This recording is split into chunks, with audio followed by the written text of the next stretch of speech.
Llegamos ahora al segundo capítulo del libro de Daniel. Hemos visto en el primer capítulo que se juzgaban las costumbres paganas, y ahora vamos a ver que en este capítulo 2 se juzgan las filosofías paganas. Aquí vamos a ver el sueño que tuvo Nabucodonosor en cuanto a una imagen de muchos metales y la interpretación que Daniel da, que tiene relación con 4 reinos de la era de los gentiles. Y estamos entrando ahora a una de las grandes secciones de la palabra de Dios en cuanto a la profecía se refiere. En esta imagen de varios metales, junto con las 4 bestias del capítulo 7 y de los 70 años de Daniel, tenemos lo que llamaríamos nosotros la columna vertebral de la profecía, así como también las costillas de la profecía. Y uno nunca puede tener el esqueleto de la profecía a no ser que uno tenga estos 2 pasajes de las Escrituras del Antiguo Testamento. Todo lo que el Señor Jesucristo dijo en su discurso del Monte de los Olivos estaba basado en realidad en el libro de Daniel. Cuando los discípulos le preguntaron qué señal habría cuando esas cosas se fueran a cumplir, él dijo, «Pero cuando veáis la abominación desoladora de que habló el profeta Daniel, conoced que está cerca, a las puertas». Él les habló muy claramente diciendo que cuando Jerusalén fuera rodeada por los ejércitos, que eso iba a indicar el tiempo de los gentiles, y continuaría hasta que se cumpliera ese período conocido como el tiempo de los gentiles. Así que esto hace de este capítulo 2 de Daniel, el cual vamos a estudiar, algo muy importante. En este capítulo 2 tenemos el sueño de Nabucodonosor y la demanda que él hace de los sabios de Babilonia. Eso lo vemos en los primeros 9 versículos. Luego, en los versículos 10 al 13, tenemos el decreto de Nabucodonosor de destruir a los sabios por no haberles podido interpretar ese sueño. Luego tenemos el deseo de Daniel de que se le dé tiempo para mostrar la interpretación al rey. Eso lo vemos en los versículos 14 al 18. Tenemos después que Daniel describe detalladamente el sueño a Nabucodonosor en los versículos 19 al 35. Enseguida se nos presenta la definición de los 4 imperios mundiales y su destino, interpretado por Daniel en los versículos 36 al 43. En los versículos 44 al 49 tenemos la destrucción del poder mundial de los gentiles y el establecimiento completo del reino de los cielos en esta tierra. Amigo oyente, cuando contemplamos las crisis que rodean a este mundo en el presente, nos podemos dar cuenta que se está llegando al fin del tiempo de los gentiles. Los gentiles no han realizado una buena tarea en la marcha de este mundo, y uno puede apreciar aquí el comienzo de esto. También podemos ver el final de todo esto. Pero vemos que la iglesia va a salir de este mundo poco antes de que se complete el tiempo de los gentiles, y cuando eso suceda, permitirá el regreso de Cristo a esta tierra. Esta profecía es algo básico para el entendimiento de la profecía. Esta es la razón por la cual nosotros continuamos insistiendo que el conocer solo un poquito, unos cuantos versículos de las Sagradas Escrituras, e interpretar esos pocos versículos de las Escrituras, puede ser algo en realidad peligroso. Así es como comienzan los cultos y las sectas. Podríamos mencionar algunos nombres, pero no creemos que sea algo bueno el hacerlo, pero le podemos asegurar, amigo oyente, que algunos de ellos solamente utilizan ciertos versículos de las Escrituras. En realidad, amigo oyente, un conocimiento de la historia de la naturaleza humana les enseña a estos hombres que comienzan algunos cultos la necesidad de una doctrina que pueda satisfacer la mente natural del hombre. Eso es conocido como el evangelio social, algo que apela a la mente natural. A veces nos preguntamos, ¿cómo es posible que personas que se embriagan y actúan de manera tal que es imposible separarlas de las prácticas mundanas, tengan éxito en la iglesia? Algunos son predicadores y mucha gente acude a escucharlos, pero esta clase de predicador apela solo al hombre natural. A veces hasta bautizan a la gente, y lo único que hacen es ponerles o echarles mucha agua porque esta gente en realidad no es salva, porque el predicador mismo no es salvo. Cuando se le preguntó a San Agustín por qué había sucumbido a esa secta hereje de los maniqueos de aquel día, él dio esta respuesta. San Agustín era un gran hombre de Dios. Él dijo, ¿era tan completa y razonable? Amigo oyente, el acercamiento filosófico que están utilizando tantos predicadores hoy es probablemente la cosa más peligrosa imaginable para la palabra de Dios. Ellos nunca piensan en ir a la palabra de Dios y hacer de ella la base, el fundamento.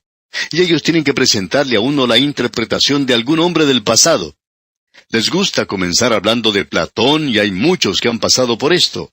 Y muchos se dirigen en esa dirección, porque a la gente le agrada mucho. Demuestra lo inteligente que es uno. Y presentamos todo esto, amigo oyente, porque deseamos recalcar la importancia que tiene hoy el estudiar toda la palabra de Dios, entera. Esta sección a la cual estamos entrando ahora es, pues, muy importante. Ahora, el primer versículo del capítulo 2 de Daniel dice: En el segundo año del reinado de Nabucodonosor, tuvo Nabucodonosor sueños, y se perturbó su espíritu, y se le fue el sueño. Estamos seguros que a este hombre Nabucodonosor se le había elevado y colocado en una posición muy prominente, y él ahora tenía sus preocupaciones en cuanto a este gran imperio que había llegado a existir bajo su liderazgo. En realidad, este era el primer gran imperio mundial. Amigo oyente, Nabucodonosor había realizado algo que los egipcios no habían podido hacer. Egipto era una nación que se podía defender a sí misma. La equivocación más grande que faraón alguno pudo cometer fue abandonar al río Nilo. Si solamente hubiera permanecido allí, el faraón estaba muy bien protegido. Tenía un muro alrededor de él que nadie podía derribar, y ese muro era el desierto. Y luego había solo otra entrada más, y era a través del río. Todo lo que él tenía que hacer era cuidar esa parte.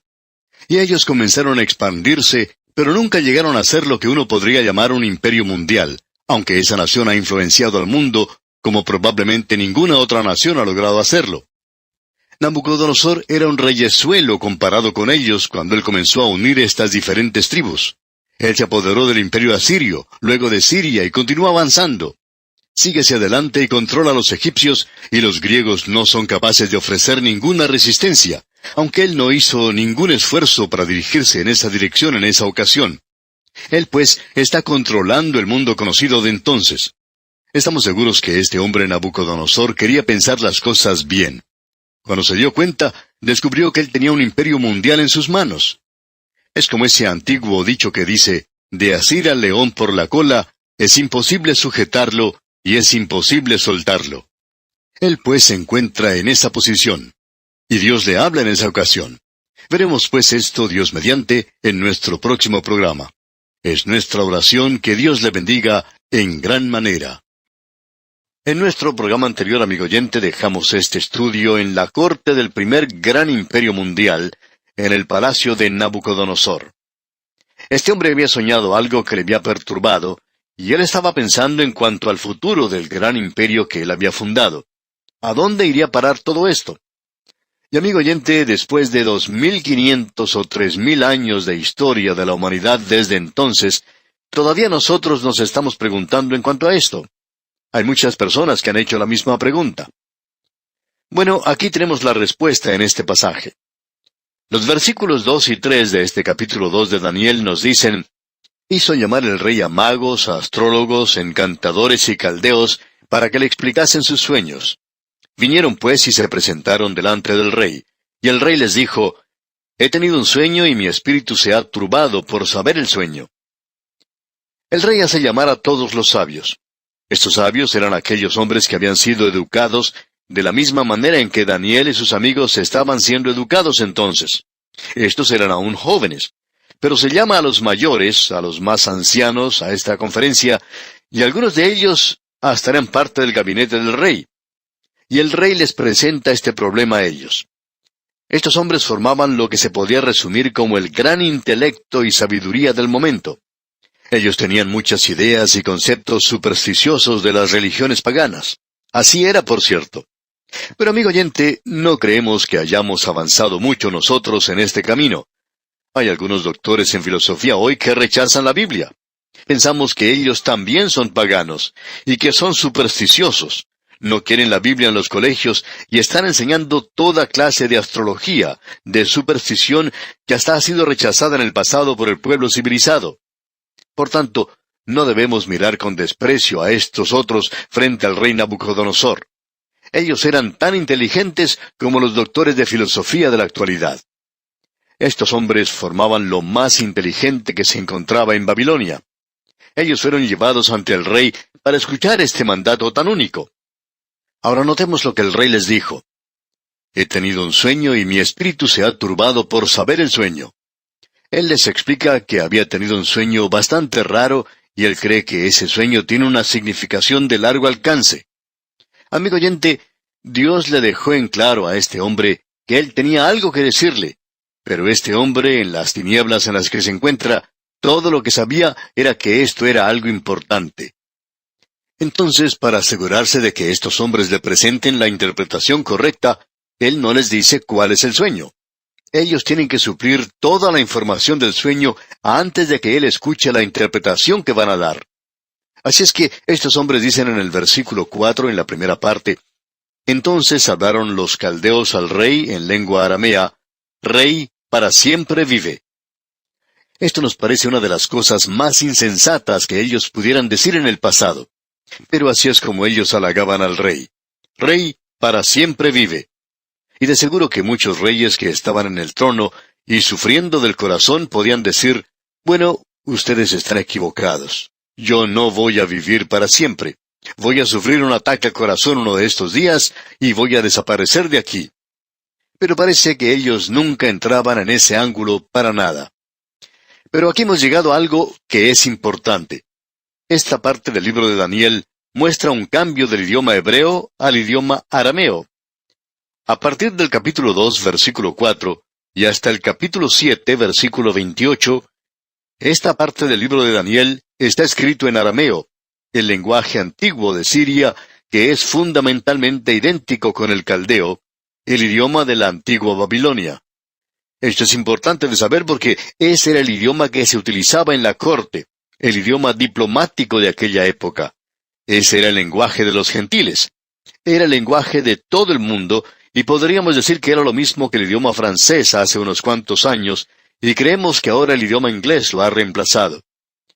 Pero desde este punto de Daniel, y hasta el capítulo 7, versículo 28, como decíamos, se utiliza ese idioma, o sea, el idioma arameo. Así es que lo que tenemos ante nosotros aquí es algo bastante sobresaliente. Dios está hablando ahora al mundo, no solamente a su nación. Ellos habían ido a la cautividad, se encuentran cautivos allí en Babilonia, y se encuentran en un campo cerca del río. Dios ha quitado el cetro del linaje de David, y podríamos decir que Él ha colocado ese cetro en la mano de los gentiles. Y va a permanecer allí hasta uno de estos días, cuando Él va a recoger nuevamente ese cetro, y manos que han sufrido los clavos tomarán ese cetro, porque su intención es que Jesús reine. Esto es algo digno de consideración, por cierto. Estamos hablando aquí en realidad en cuanto a un reino mundial. Algunos tienen la idea de que la palabra de Dios está limitada solamente a una deidad local y que la Biblia tiene un punto de vista bastante limitado. Pero sabemos que eso es completamente equivocado, porque si uno examina cuidadosamente lo que aquí se dice, se da cuenta que Dios tiene en mente un reino mundial. Dios dice en cuanto al pacto que hizo con David en el Salmo 89, versículo 27, «Yo también le pondré por primogénito, el más excelso de los reyes de la tierra». O sea, Rey de reyes y Señor de señores. Y en el versículo 34 del Salmo 89 y hasta el versículo 37 dice, «No olvidaré mi pacto, ni mudaré lo que ha salido de mis labios. Una vez he jurado por mi santidad, y no mentiré a David. Su descendencia será para siempre, y su trono como el sol delante de mí. Como la luna será firme para siempre, y como un testigo fiel en el cielo». Dios está diciendo, si usted sale y el sol ha desaparecido de los cielos, y la luna no se ve en la noche, entonces sabrá que he cambiado o mudado lo que había pensado. Pero mientras se vean estos astros, sabrán que yo voy a poner a mi rey sobre esta tierra. Él está hablando de algo global y no solamente de una situación local. Aquí tenemos al primer gobernante mundial, y el idioma que se utiliza es el idioma de aquel día. Y el rey dice aquí, en el versículo 5, «Respondió el rey y dijo a los caldeos, el asunto lo olvidé. Si no me mostráis el sueño y su interpretación, seréis hechos pedazos, y vuestras casas serán convertidas en muladares». Ahora esto parece que es un juicio extremo, muy severo, pero usted puede apreciar lo que busca el rey, y a causa de una traducción no muy exacta, se da la impresión aquí de que el rey se ha olvidado de su sueño. La realidad es que él no se ha olvidado de su sueño. Lo opuesto es lo correcto. Él sabe cuál es el sueño y piensa que es importante, y no se lo quiere mencionar a estos sabios. Él quiere recibir una interpretación correcta del sueño. Y cuando aquí dice que el asunto lo olvidé, lo que en realidad él está diciendo es algo diferente. Él está diciéndoles que no ha cambiado su forma de pensar. Él no quiere contarles el sueño a ellos. Ellos deben producir ese sueño y también producir su interpretación. Y el castigo que se menciona aquí es, por cierto, algo muy severo. El rey está inculcando en esta gente el temor de Jehová. Ellos tienen que producir la interpretación del sueño, pero también tienen que contarle primero cuál era ese sueño. Ahora, en el versículo 6 de este capítulo 2 de Daniel leemos, «Y si me mostrareis el sueño y su interpretación, recibiréis de mí dones y favores y gran honra. Decidme pues el sueño y su interpretación». Por otro lado, podemos ver que este rey podía ser muy generoso y caritativo. Este hombre era dominado por sus emociones, como podemos ver. Él está diciendo aquí, si ustedes me dan la interpretación correcta, yo les voy a recompensar abundantemente. Y luego ellos le contestan en el versículo 7 diciendo, respondieron por segunda vez y dijeron, diga el rey el sueño a sus siervos y le mostraremos su interpretación. Estos sabios se dan cuenta de la situación peligrosa en la que se encuentran y cautelosamente le sugieren al rey que les cuente el sueño y que luego ellos le darán la interpretación. Y podemos garantizarle una cosa, amigo oyente, y es que ellos van a darle una interpretación al rey, pero no pueden decir cuál fue ese sueño. Y en el versículo 8 dice entonces el rey respondió y dijo, yo conozco ciertamente que vosotros ponéis dilaciones, porque veis que el asunto se me ha ido. El rey se da cuenta de que ellos han quedado empantanados, digamos. Están tratando de ganar tiempo, y el rey se da cuenta de esto y se los hace saber a ellos. Y el versículo 9 continúa diciendo, si no me mostráis el sueño, una sola sentencia hay para vosotros. Ciertamente preparáis respuesta mentirosa y perversa que decir delante de mí, entre tanto que pase el tiempo. Decidme pues el sueño, para que yo sepa que me podéis dar su interpretación. El rey está demostrando aquí su falta de confianza en los sabios de Babilonia. Probablemente ellos le habían fallado anteriormente de la misma manera en que los profetas de Baal le fallaron a Acaz. Pero siendo que él había sido muerto en la batalla, no pudo desquitarse de ellos. Pero Nabucodonosor se da cuenta que estos hombres le han estado dando información que no es correcta. De modo que él ahora los está sometiendo a una verdadera prueba. Hasta este punto pensamos que el razonamiento de Nabucodonosor es muy lógico. Si ellos pueden decirle cuál es su sueño, entonces él puede llegar a la conclusión razonable de que su interpretación es genuina. De otra manera, entonces, cualquier interpretación puede caer bajo sospecha, aun si proveyera la correcta. Y aquí tenemos entonces el decreto de Nabucodonosor de que iba a destruir a todos estos hombres por haber fracasado en decirle a él el sueño. Y en el versículo 10 leemos, los caldeos respondieron delante del rey y dijeron, no hay hombre sobre la tierra que pueda declarar el asunto del rey. Además de esto, ningún rey, príncipe ni señor preguntó cosa semejante a ningún mago ni astrólogo ni caldeo. Esos hombres están desesperados ahora, y están clamando al rey para que perdone sus vidas. Ellos están tratando de demostrar que lo que él está demandando es una cosa que no es razonable.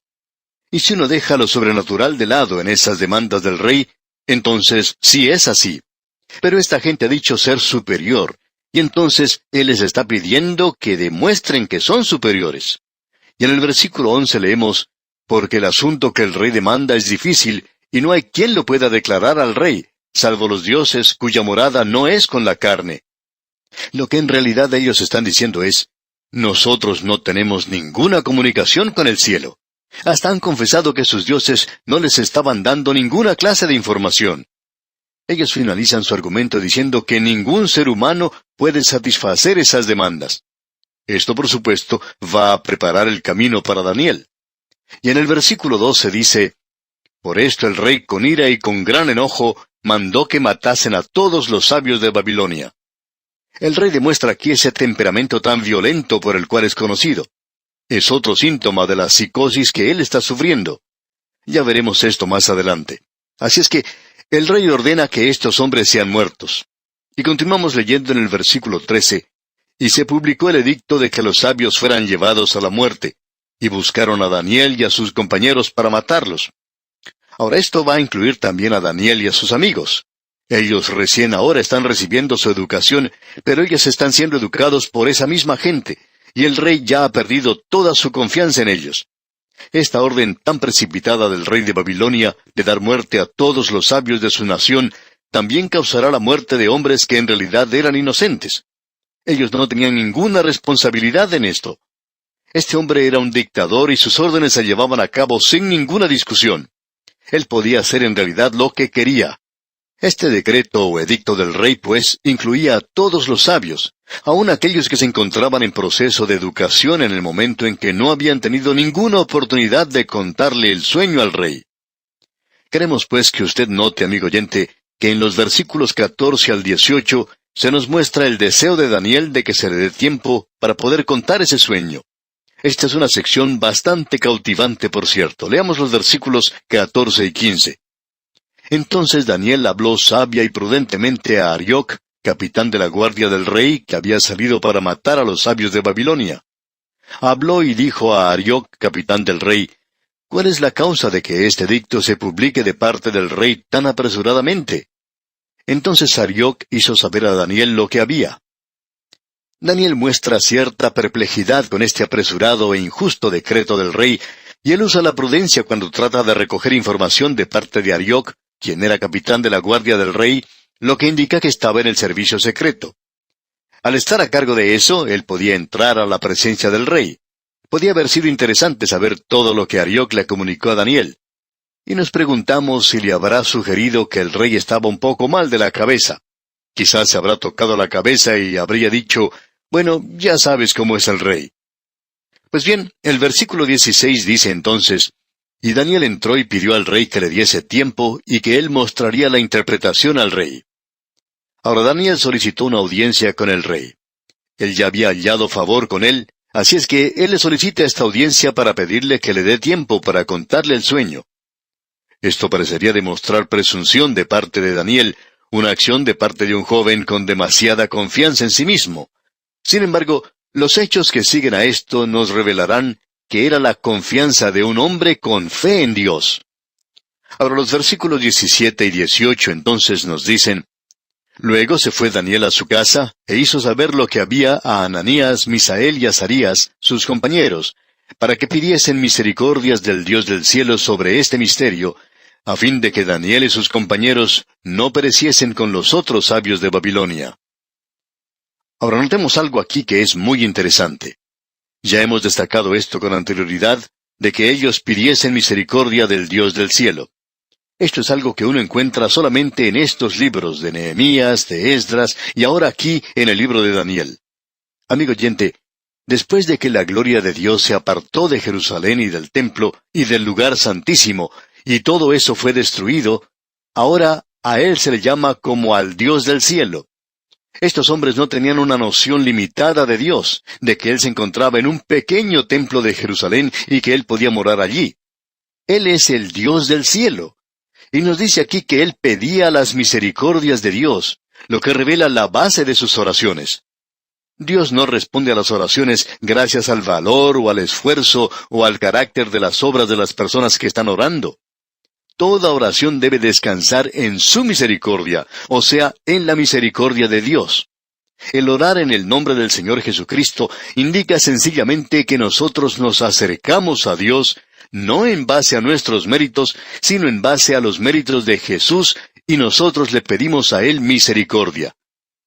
Comenzando entonces con el versículo 19, tenemos una larga sección de este capítulo, donde Daniel describe el sueño de Nabucodonosor en detalle como una imagen de varios metales. Leamos el versículo 19. Entonces el secreto fue revelado a Daniel en visión de noche, por lo cual bendijo Daniel al Dios del cielo. Nosotros pensamos que Dios le reveló, que Dios le dio a Daniel el mismo sueño que le había dado a Nabucodonosor. Y esa sería la manera en que Dios se comunicaba con Daniel. Esto nos parece una explicación bastante razonable.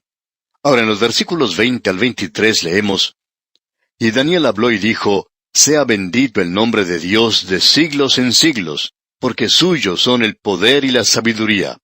Él muda los tiempos y las edades, quita reyes y pone reyes, da la sabiduría a los sabios y la ciencia a los entendidos. Él revela lo profundo y lo escondido, conoce lo que está en tinieblas, y con él mora la luz. A ti, oh Dios de mis padres, te doy gracias y te alabo, porque me has dado sabiduría y fuerza, y ahora me has revelado lo que te pedimos, pues nos has dado a conocer el asunto del rey. Aquí tenemos una de las varias oraciones mencionadas de Daniel. Y usted recuerda que, entre otras cosas, habíamos dicho que Daniel era un hombre de propósito, que Daniel era un hombre de oración y que Daniel era un hombre de profecía. No estamos seguros, pero pensamos que quizá esta oración haya sido una de las más importantes. Aquí podemos pues apreciar esta tremenda oración. Y solamente Dios puede revelar el secreto, y no un Daniel. Y aquí tenemos esta oración de agradecimiento de parte de él. Ahora, él está listo para ir y solicitar otra audiencia con el rey. Pero vamos a tener que dejar nuestro estudio aquí, que nuestro Dios Todopoderoso sea con usted. Es nuestra ferviente oración. En el día de hoy, amigo oyente, llegamos a nuestro estudio en el capítulo 2 de Daniel, y partiremos desde el versículo 24. Dejamos nuestro estudio en un instante bastante emocionante, por cierto. En una historia como la que estamos presentando ahora, ese es el lugar para dejar y luego volver a continuar al día siguiente, ¿no le parece? Bueno, eso fue precisamente lo que tuvimos que hacer. Dejamos este estudio cuando Daniel estaba listo para ir a la presencia del rey e interpretar el sueño. Él le ha dado gracias al Señor por haberle dado las respuestas que buscaba. Y luego él hace algo bastante práctico. Leamos pues el versículo 24 del capítulo 2 de Daniel. Después de esto fue Daniel a Arioc, al cual el rey había puesto para matar a los sabios de Babilonia, y le dijo así: No mates a los sabios de Babilonia, llévame a la presencia del rey, y yo le mostraré la interpretación. Daniel quiere detener esa matanza que buscaba hacer el rey. Aparentemente el capitán de la guardia, Arioc, no tenía ningún deseo de hacer eso tampoco. Él no quería la muerte de todos los sabios. Y continuamos leyendo en el versículo 25. Entonces Arioc llevó prontamente a Daniel ante el rey y le dijo así: He hallado un varón de los deportados de Judá, el cual dará al rey la interpretación. Este hombre corre ahora a la presencia del rey y él hace entrar apresuradamente a Daniel a la presencia del rey con la noticia de que el sueño ahora puede ser divulgado. Y en el versículo 26 leemos: Respondió el rey y dijo a Daniel, al cual llamaba Beltsasar: ¿Podrás tú hacerme conocer el sueño que vi y su interpretación? Creemos que el rey con mucha razón se mostraba un poco escéptico. Todos los sabios de su reino no habían podido proveerle la interpretación, y aquí se presenta un muchachito, Daniel. Ahora quizá nosotros podemos imaginarnos a este rey en el trono y con una mirada dura en sus ojos, y por cierto muy escéptico. Y también podríamos imaginarnos a Daniel, un muchachito delante del rey, y el rey le pregunta: ¿Me quieres decir que tú sí sabes todo lo que los sabios de este reino no pudieron responder? Ellos no tenían ninguna respuesta. ¿Piensas que tú puedes responder? Quizá esta sea otra artimaña de los sabios para poder ganar tiempo. Y pensamos que sus preguntas pueden ser un poco cínicas. Él ha dicho aquí: ¿podrás tú hacerme conocer el sueño que vi y su interpretación? Y quisiéramos que usted preste atención a la respuesta de Daniel. Leamos los versículos 27 y 28 ahora. Daniel respondió delante del rey diciendo: El misterio que el rey demanda, ni sabios, ni astrólogos, ni magos, ni adivinos lo pueden revelar al rey. Pero hay un Dios en los cielos, el cual revela los misterios, y él ha hecho saber al rey Nabucodonosor lo que ha de acontecer en los postreros días. He aquí tu sueño y las visiones que has tenido en tu cama. Inmediatamente Daniel hace una diferencia entre la sabiduría de estos hombres impíos y la sabiduría de Dios. El apóstol Pablo dice que la sabiduría humana es insensatez ante Dios. La sabiduría de Dios es insensatez para el mundo, digamos de paso. El apóstol Pablo expresó esta idea ya en su primera epístola a los Corintios, capítulo 1, versículos 18 al 25. Ahora Daniel tiene este privilegio de presentar ante la mente entenebrecida de este rey pagano al Dios vivo y verdadero. Él dice: el Dios de los cielos, Él revela los secretos, y el énfasis de ese sueño se encuentra en los días postreros. Note usted, y él ha hecho saber al rey Nabucodonosor lo que ha de acontecer en los postreros días. Esto es muy importante porque a eso se le va a dar énfasis ahora. El sueño se refiere a la consumación de los tiempos de los gentiles, lo que de paso, digamos, es concurrente con los postreros días de la nación de Israel, y ambos llegan a su cumplimiento durante el período de la gran tribulación. El día en el cual nosotros vivimos es el día del hombre. El apóstol Pablo dijo en su primera epístola a los Corintios capítulo 4 versículo 3, «Yo en muy poco tengo el ser juzgado por vosotros o por tribunal humano, y ni aun yo me juzgo a mí mismo». Estamos viviendo en el día del hombre, y es bueno notar que esta expresión, el tiempo de los gentiles, no es sinónimo con la expresión la plenitud de los gentiles. El apóstol Pablo dice en su epístola a los Romanos capítulo 11 versículo 25, «Porque no quiero, hermanos, que ignoréis este misterio, para que no seáis arrogantes en cuanto a vosotros mismos, que ha acontecido a Israel el endurecimiento en parte, hasta que haya entrado la plenitud de los gentiles». Existe una diferencia en esta distinción. La plenitud de los gentiles finaliza con el rapto de la iglesia. La expresión «los días postreros» y «el tiempo de los gentiles» no son cosas sinónimas con los últimos días de la iglesia, lo cual llega a cumplirse cuando ocurre el rapto de la iglesia y precede al período de la gran tribulación. Así es que usted puede ver que este período de la plenitud de los gentiles continuará a través del período de la gran tribulación. En esa época, Dios ha vuelto su rostro una vez más hacia la nación de Israel. Ahora notemos lo que dicen los versículos 29 y 30 de este capítulo 2 de Daniel. Daniel va a revelarle ahora el sueño al rey. Leamos el versículo 29. «Estando tú, oh rey, en tu cama, te vinieron pensamientos por saber lo que habría de ser en lo porvenir, y el que revela los misterios te mostró lo que ha de ser». Esto le molestaba mucho a Nabucodonosor, acostado allí en su cama durante la noche. Él estaba pensando en lo que podría suceder en el futuro. Él es ahora un gobernante con poderes mundiales, y él descubre que es un rey bastante pequeño. Y continúa Daniel hablando en el versículo 30 y dice, «Y a mí me ha sido revelado este misterio, no porque en mí haya más sabiduría que en todos los vivientes, sino para que se dé a conocer al rey la interpretación, y para que entiendas los pensamientos de tu corazón».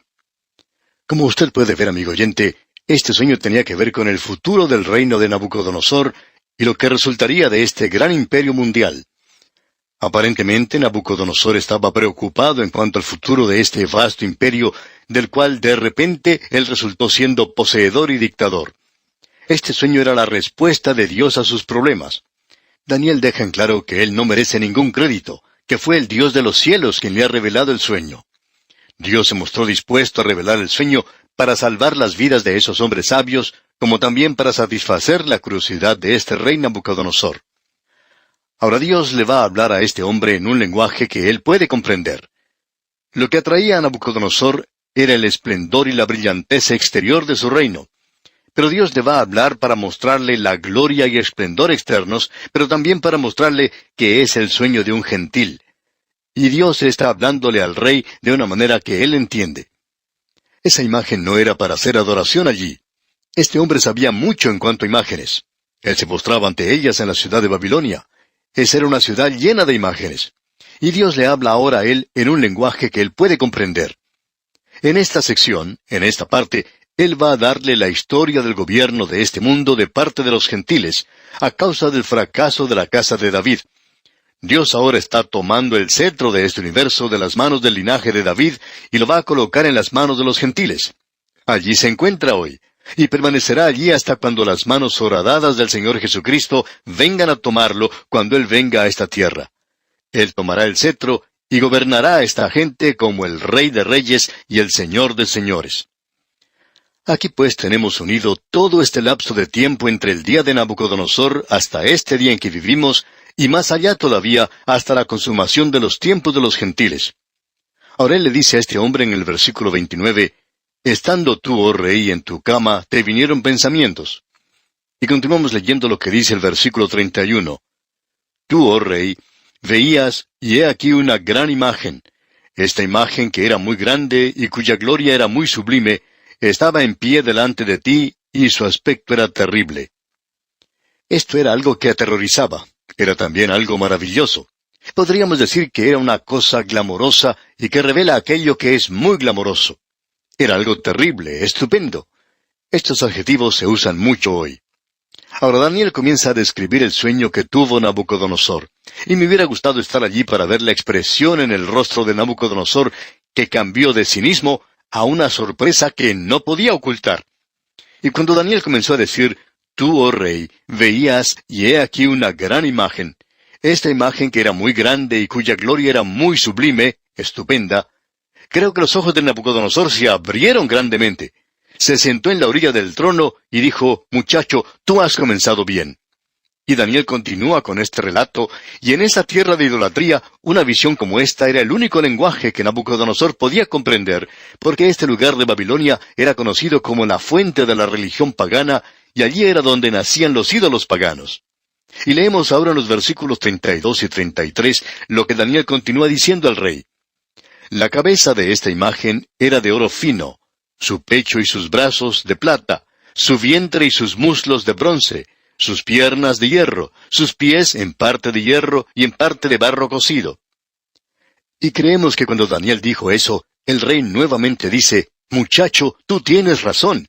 Y ahora él está preparado para escuchar la interpretación de ese sueño. Ahora permítanos decir algo en cuanto a esto, amigo oyente. En primer lugar, queremos mencionar lo que dijo Tregalis en cuanto a esta imagen. Dijo él, aquí todo es presentado delante de este rey, según su habilidad de comprensión. Las cosas visibles y externas son mostradas de la forma en que las puede apreciar el hombre. Y como ya hemos dicho, Dios le está hablando a él en un lenguaje que él puede comprender. Esta tremenda imagen que está ante este rey simplemente está de pie allí. No se mueve para nada y es algo sorprendente, glamoroso, terrible, estupendo. La cabeza era de oro, su pecho y sus brazos de plata, su vientre y sus muslos de bronce, sus piernas de hierro, sus pies eran en parte de hierro y en parte de barro cocido. Esa imagen, por tanto, consistía de una variedad de metales. No era una mezcla de metales, sino que era una imagen, digamos, muy multimetálica, de 4 metales diferentes más una parte de barro. Y se describe fácilmente como hemos dicho aquí.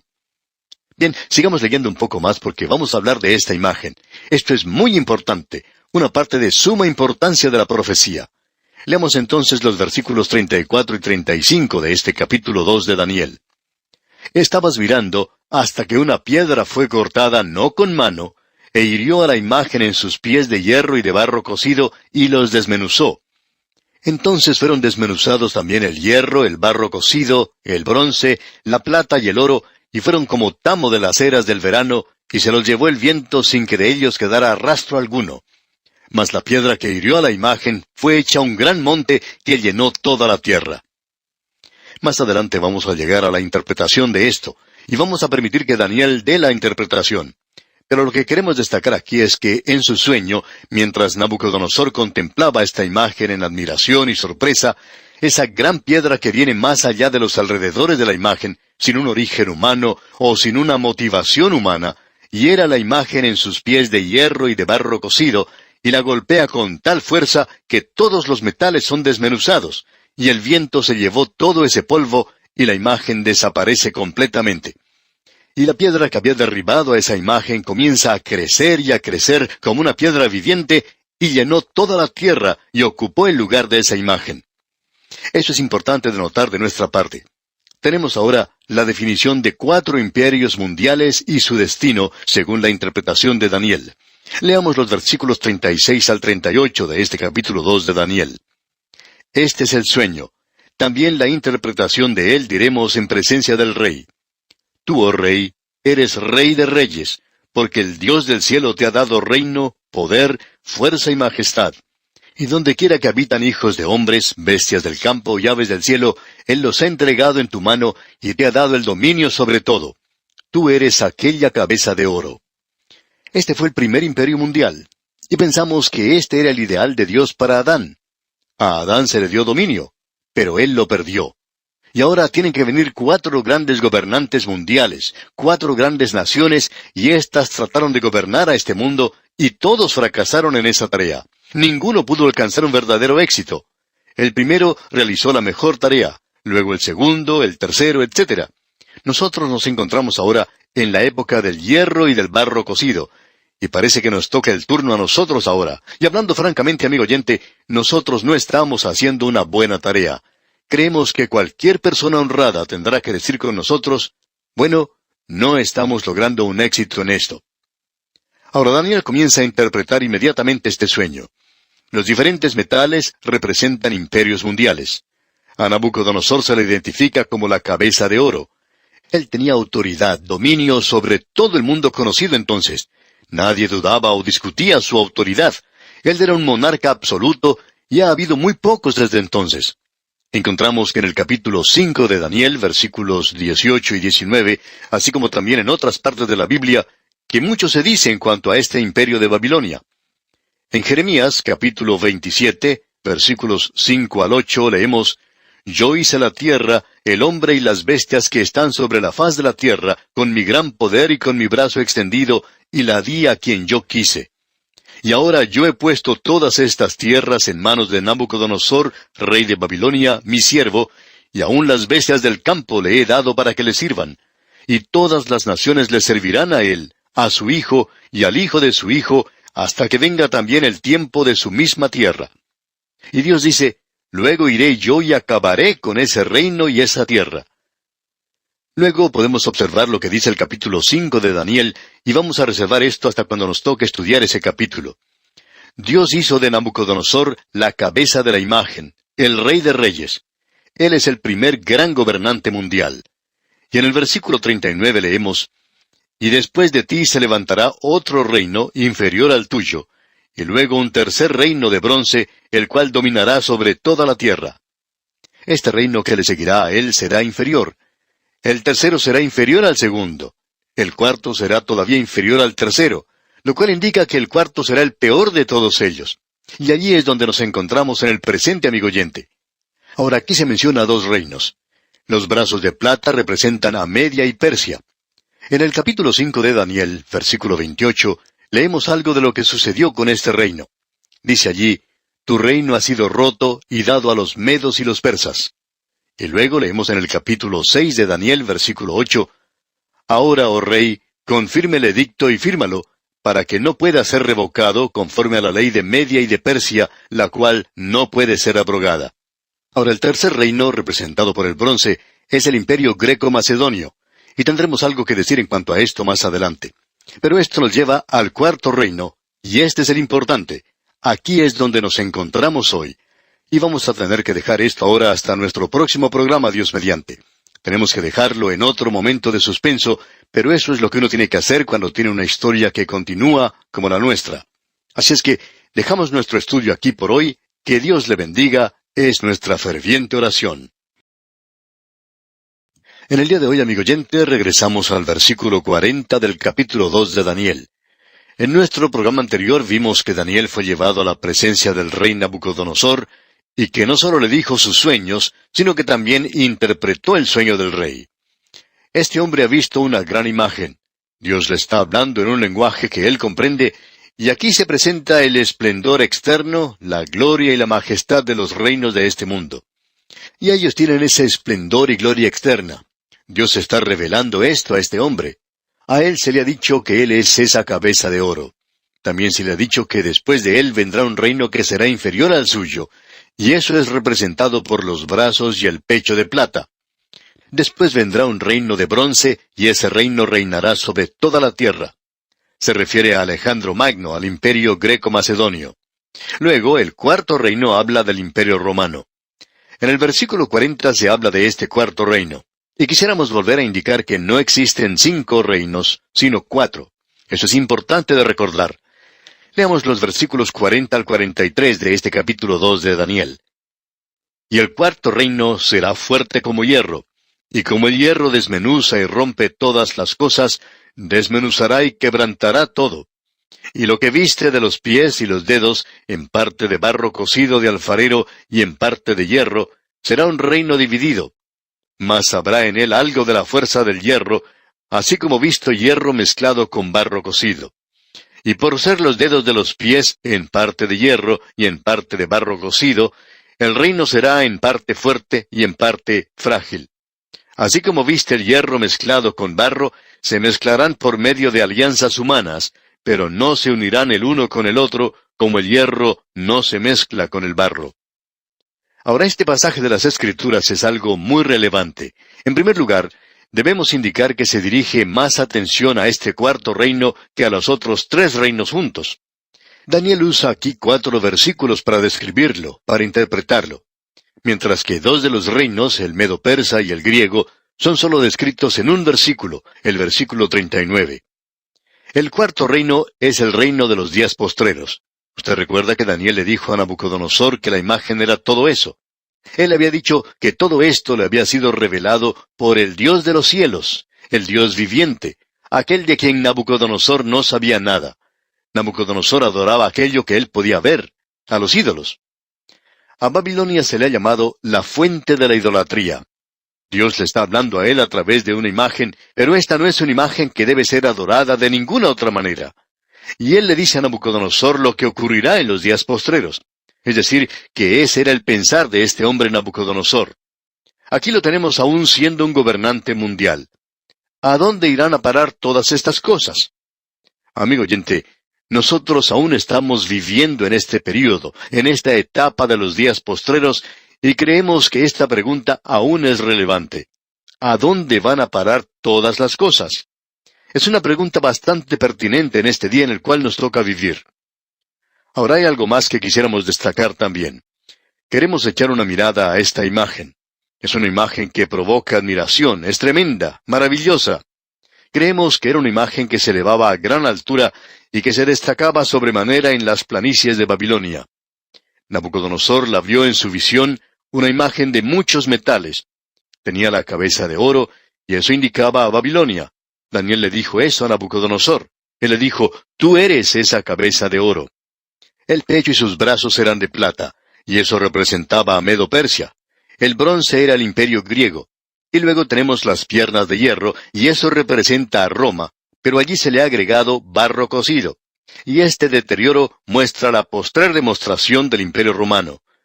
Todo lo que tenemos aquí son 4 imperios. Ahora hay varias observaciones que debemos hacer en cuanto a esta imagen. En primer lugar, notamos este deterioro de un reino a otro, y eso queda muy en claro en varias maneras específicas. Debemos agregar que eso va en contra de la filosofía moderna, en contra de la opinión moderna.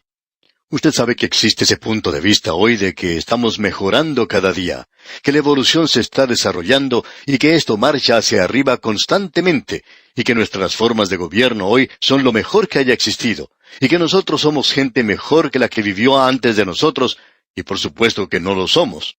Pero eso es lo que se nos enseña en la actualidad. A la humanidad siempre le ha gustado darse palmaditas en la espalda y decirse lo inteligente que ha sido. Ahora aquí se nos demuestra, amigo oyente, un deterioro de un reino al otro. Cada uno de ellos es inferior al que le precedía. Eso se nos revela en la calidad de los metales. El oro es por supuesto mucho mejor que la plata. La plata es mucho mejor que el bronce, y el bronce es mejor metal que el hierro. Y el hierro es mejor que el barro cocido, por supuesto, aunque estos dos están mezclados. Así es que hubo un deterioro definido en este progreso de un reino a otro. Ahora aquí hay algo que Tregelles destacó hace años.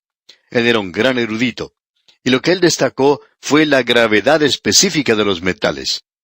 Aquellos de nuestros oyentes que están estudiando química saben en cuanto a esto, que cada metal muestra un deterioro.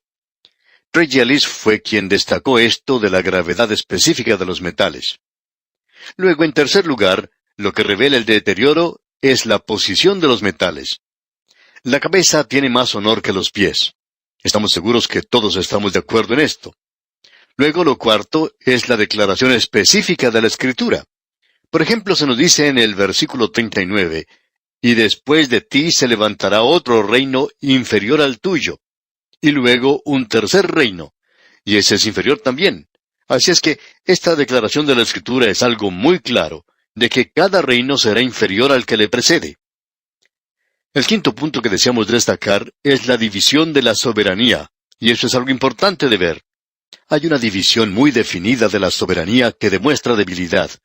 Nabucodonosor es la cabeza de oro, pero existen los 2 brazos del imperio medo-persa, y el imperio de Babilonia era fuerte porque no había ninguna clase de división en ese imperio.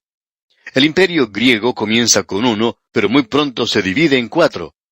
Y Roma tiene 2 piernas de hierro, lo que resulta en 10 dedos que están hechos de hierro y de barro cocido. Así es que hay una división de la soberanía. Hay muchas personas que dicen que creen en la democracia. Bueno, por lo general, la democracia no da resultado, y en la mayoría de los países libres se tiene una forma representativa de gobierno, es decir, que nombramos a personas que nos representen en el gobierno. Y hay muchas personas que están tratando de decirles a estos legisladores y representantes cómo se debe hacer las cosas. Pero el caso es que las personas que les aconsejan son las personas equivocadas que están presentando ideas equivocadas. Ahora, esto no quiere decir que yo sea el que tenga que ir allí, porque también llegaría a cometer equivocaciones como lo hacen muchos. Pero usted sabe que la forma de gobierno que Dios va a tener es exactamente igual a la de la cabeza de oro. La única diferencia es que este será la roca que fue cortada no con mano, y eso es una referencia directa a nuestro Señor Jesucristo. Él será quien reinará sobre esta tierra. Él no le va a preguntar a nadie cómo hacer esto o cómo hacer aquello. No habrá un congreso entonces. Él no tendrá ningún gabinete. Él no le va a pedir a usted que vaya a votar por él. Y si usted no decide por él, amigo oyente, entonces usted no va a estar allí, y eso es todo. No se rebele contra eso, porque sucede que este es precisamente el mundo de Él. Él lo creó. ¿Qué es lo que usted tuvo que hacer en la creación de este mundo, amigo oyente? Nosotros somos como pequeños pigmeos aquí en este lugar. Dios tiene tanto derecho de quitarnos a usted y a mí de este mundo, como el que tengo yo de quitar esas hormigas que se meten en mi casa y en mi patio. Y muchas veces utilizo algún veneno para librarme de ellas. ¿Por qué? Porque esas hormigas no encajan en mis planes. Y amigo oyente, hay muchos de nosotros que no encajamos en los planes de Dios. Este es su mundo, y Él va a hacer las cosas como a Él le guste. No interesa lo que usted y yo pensemos, será lo que Él piensa. Eso es lo que es importante, y su forma de gobierno será una de las formas más estrictas y severas de gobierno que usted haya conocido en este mundo. No creemos que el gallo llegará a cantar en aquel día, a no ser que tenga su permiso para hacerlo. ¿Usted piensa que ha habido dictadores en este mundo? Bueno, el Señor Jesucristo va a ser un dictador. Y si usted no está dispuesto a seguirle a Él, pues yo no creo que Él quiera tenerlo a usted en su reino cuando Él lo establezca aquí en la tierra. Quizás sea algo bueno que exista otro lugar para personas como estas, porque no va a ser muy bueno para ellos aquí. No creemos que ellos lleguen a disfrutar eso, de esa forma de gobierno de Dios, ya que es una forma absoluta y reinará como reina un rey. La soberanía de un solo gobernante será algo autocrático y dictatorial, y su voluntad prevalecerá. Ahora es algo bueno que comencemos nuestra práctica de inclinarnos ante Él, de reconocerle a Él, porque Él va a tomar el control del mundo uno de estos días. Bien, notemos algo más. Partiendo de la cabeza de oro hasta los dedos de los pies, de hierro y barro cocido, se nota un marcado deterioro. Vamos a mencionar todo esto cuando lleguemos al capítulo 7, por tanto no vamos a entrar en muchos detalles específicos en cuanto a cada uno en su reino, pero lo haremos cuando estudiemos el capítulo 7. Allí vamos a mencionar muchos detalles, porque allí tendremos 4 bestias que Daniel vio en su sueño, durante este mismo período, este mismo reino, y se le dio mucho más a Daniel de lo que se le dio a Nabucodonosor. Hay otra cosa que deseamos destacar antes de seguir adelante. No existe ningún poder mundial que siga a Roma. El Imperio Romano es el último, y volverá a existir en los días postreros. En realidad, es el día de hoy. Usted se da cuenta que estos otros imperios fueron destruidos por un enemigo que vino de afuera. Pero ningún enemigo destruyó a Roma hasta cuando vino uno y saqueó a la ciudad. Pero se sorprendió tanto por lo que vio, que se dio cuenta que no podía controlar eso. Así es que se llevó a sus bárbaros con él y desapareció. No se destruyó al enemigo. El Imperio Romano cayó por sí mismo. Y uno tiene ahora a Roma viviendo en las grandes naciones de Europa del presente. Estamos seguros de que Italia está en esto, y por supuesto allí está Roma. También Francia es parte de él, Gran Bretaña debe serlo, Alemania y España, todo eso forma parte del antiguo Imperio Romano. Simplemente se separó, y los muros de Roma continuarán. Por ejemplo, tenemos ese idioma latín. Nadie lo habla ahora, pero el latín ayuda a uno a que comprenda el francés. Y usted nos dice que ayuda también con otros idiomas. Los muros de Roma vivirán en estas diferentes naciones y en ese espíritu guerrero. Europa ha estado en guerra desde que se separó en estos diferentes reinos. Ahora, ¿qué es lo que está sucediendo hoy? Bueno, en el presente está teniendo lugar un punto de vista psicológico diferente en Europa. Se nos dice que muchos jóvenes en esta zona, muchos de ellos en Italia, Francia, Alemania, no desean ser llamados italianos o franceses o alemanes, sino que lo que quieren es que los llamen europeos. Amigo oyente, esto está preparando la base, porque uno de estos días vendrá un hombre que se conoce en las Escrituras como el hombre de pecado, el anticristo, y él va a unir esto nuevamente. Hay muchos en el presente que están tratando de hacer esto, y tienen el mercado común, y estamos seguros que han avanzado mucho en esto, pero este hombre no aparecerá hasta que Dios quite las barreras, porque este hombre pertenece a Satanás, y Dios no permitirá que él aparezca hasta cuando él reúna a su pueblo para su nombre. Cuando él haga esto, entonces él quitará a su iglesia, y Dios está desarrollando su plan, su programa en el día de hoy, ya sea que nosotros notemos esto o que no lo notemos. Así es que encontramos aquí que habrá uno que reunirá nuevamente al Imperio Romano. Esa es la razón por la cual nunca hablamos de la resurrección del Imperio Romano. Esto implica que el Imperio Romano ha muerto, y eso nunca ocurrió. Simplemente se separó. Hay muchos que han tratado de reunirlo otra vez, pero no han tenido éxito. Por ejemplo, tenemos que Carlo Magno trató de hacer eso, pero él no tuvo éxito. Napoleón fue otro de los que trataron de realizarlo, pero también fracasó. Los emperadores de Alemania trataron de hacerlo, también Mussolini, pero hasta este momento ese hombre no ha aparecido. Pensamos que hasta De Gaulle tenía eso en mente, pero no podemos decir que avanzó mucho con su plan. Dios no está listo aún para que ese hombre de pecado aparezca. Ahora, cuando llegamos a los versículos 44 y 45 de este capítulo 2 de Daniel, vemos la destrucción del poder mundial de los gentiles y el establecimiento completo del reino de los cielos sobre la tierra. ¿Cómo va a concluir todo esto? ¿Cuál será el fin del último reino de aquel que se representa por el barro cocido, el cual creemos representa a las masas, al pueblo, a las diferentes naciones, y allí se tienen 10 dedos, y luego también algo de hierro, y eso nos muestra a Roma que aún continúa viviendo? ¿Cómo concluirá todo esto? Bueno, llegará a su fin de la manera en que se nos dice aquí. Leamos el versículo 44. Y en los días de estos reyes, el Dios del cielo levantará un reino que no será jamás destruido, ni será el reino dejado a otro pueblo. Desmenuzará y consumirá todos estos reinos, pero él permanecerá para siempre. Bien, amigo oyente, vamos a dejar nuestro estudio aquí por hoy y vamos a continuar, Dios mediante, en nuestro próximo programa, porque es muy importante el ver cómo concluye esto. Y luego entraremos a considerar el capítulo 3 de Daniel. Y como es nuestra costumbre, le sugerimos leer todo este capítulo 3 para estar informado de lo que trataremos en nuestra próxima visita. Será pues, hasta nuestro próximo programa, es nuestra oración que el Señor le bendiga en gran manera. En este día, amigo oyente, regresamos otra vez al capítulo 2 de este libro de Daniel, y vamos a comenzar leyendo una vez más el versículo 44. Hemos visto esta tremenda imagen que Nabucodonosor contempló en su sueño, una imagen de varios metales que nos presenta 4 de los grandes poderes mundiales. Nunca hubo 5, ninguna nación fue capaz de gobernar a todo el mundo. Sabemos de algunas naciones de Europa, por ejemplo, que se han destacado mucho y que han dominado esa porción del mundo, pero nunca han sido capaces en realidad de gobernar a todo el mundo. Gran Bretaña realizó una tarea maravillosa por muchos años, llevando a cabo un programa tremendo, pero nunca llegaron a gobernar todo el mundo. Francia tampoco lo hizo, como tampoco lo hizo España. Todos trataron de hacerlo, pero ninguno de ellos tuvo éxito.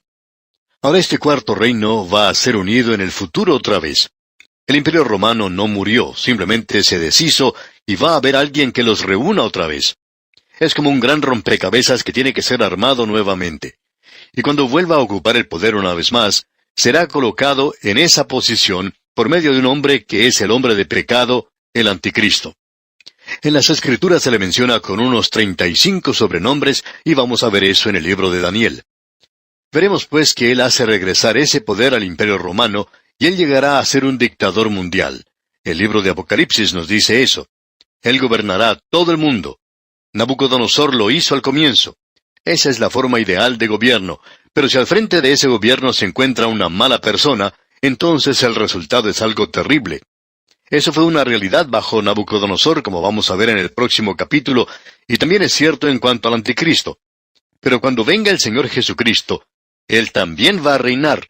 Él será un gobernante autocrático. Él va a dominar toda rebelión contra Él, y Él tomará control del poder y tendrá un poder y dominio realmente absoluto. Él destruirá la vara de hierro y los desmenuzará como vasija de alfarero. Eso es algo claro, muy claro.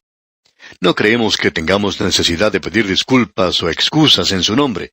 Si a usted no le gusta lo que vendrá, pues le sugerimos que aproveche el próximo viaje a la Luna o al planeta Marte y que salga de esta Tierra porque Él va a controlarlo todo. Él también va a controlar el lugar donde usted vaya porque este es su universo, le pertenece a Él. De este capítulo 2 de Daniel, desde el versículo 44 leemos: Y en los días de estos reyes, el Dios del cielo levantará un reino que no será jamás destruido, ni será el reino dejado a otro pueblo. Desmenuzará y consumirá a todos estos reinos, pero él permanecerá para siempre, de la manera que viste que del monte fue cortada una piedra, no con mano, la cual desmenuzó el hierro, el bronce, el barro, la plata y el oro. El gran Dios ha mostrado al rey lo que ha de acontecer en lo porvenir, y el sueño es verdadero y fiel su interpretación. Ahora esa piedra que fue cortada no con mano es una referencia directa al Señor Jesucristo. Esto no se refiere a un hombre. Esta es la piedra que fue cortada no con manos. Este es el ungido de Dios. El Señor Jesucristo dijo con toda claridad que Él era esa piedra, y Él lo dijo en su día, y hubo muchos entonces que comprendieron lo que Él quiso decir, más aún de lo que se comprende hoy de este versículo. Y en el Evangelio según San Mateo capítulo 21, versículo 44 leemos: Y el que cayere sobre esta piedra será quebrantado, y sobre quien ella cayere le desmenuzará. Hoy Él es esta piedra, Él es esa piedra viviente, Él es el fundamento, la base. No hay ninguna otra base que pueda ser colocada por el hombre. Si usted cae sobre esa piedra, es decir, si usted descansa por medio de la fe en Él, entonces le decimos que venga tal cual usted es, sin excusas, sin pretextos, pero por medio de su sangre derramada por usted y por mí en la cruz del Calvario. Así es como nosotros podemos ir a Él. Esa es la única forma por la cual podemos allegarnos a Él. Si caemos sobre esta piedra, seremos quebrantados, no tendremos nada que ofrecer. Venimos como pecadores. Es una piedra maravillosa sobre la cual podemos descansar. Alguien criticó a esa ancianita que hablaba de descansar en Cristo. Ella tenía la seguridad de su salvación, y alguien le dijo: si usted sabe que la roca es Cristo, ¿cómo sabe usted que puede permanecer en esa roca? A lo que ella respondió: yo tiemblo sobre la roca, pero la roca nunca tiembla debajo de mí.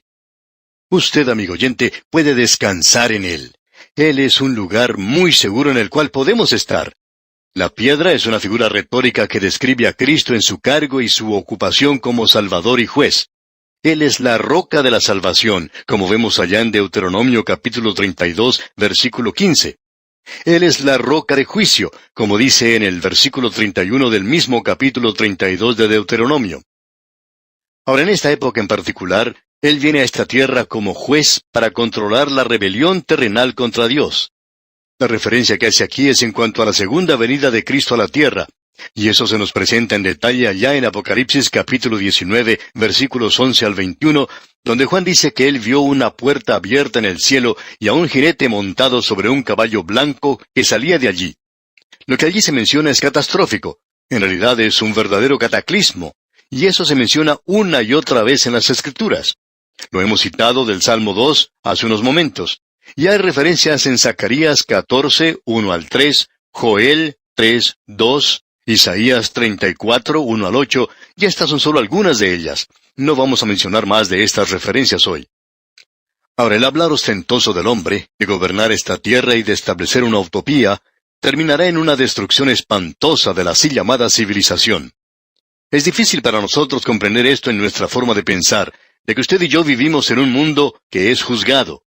Este mundo no está en proceso judicial. Se escucha a la gente decir: bueno, yo voy a correr el riesgo. Amigo oyente, usted no tiene ninguna opción. Usted está perdido. Usted está sin Dios. Usted no tiene ninguna capacidad para Dios. Todo lo que usted tiene en su corazón es quizá un pequeño deseo de ser un poco religioso. Quizás sí quiere ganarse algunos méritos, un poco de reconocimiento.